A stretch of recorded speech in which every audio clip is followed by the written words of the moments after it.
Hey yo! What's up mga te?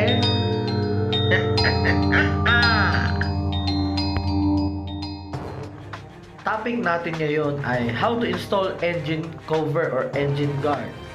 Okay, this is the engine guard or engine cover. Ito yung napili ko kasi magandang klase. Meron na itong clip sa likod. Na yun yung gagamitin natin para ipang-iipit, para maikapit yung engine guard o engine cover dito sa ibaba na malapit sa may belly pan. Kabit natin, iipit lang. At pag naiipit na parehas, dapat ay pantay para tumapat doon sa may butas ng tornilyuhan.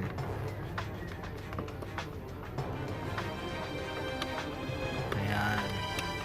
Tornilyo natin mahigpit lagi dahil kapag maluwag, may tendency matanggal.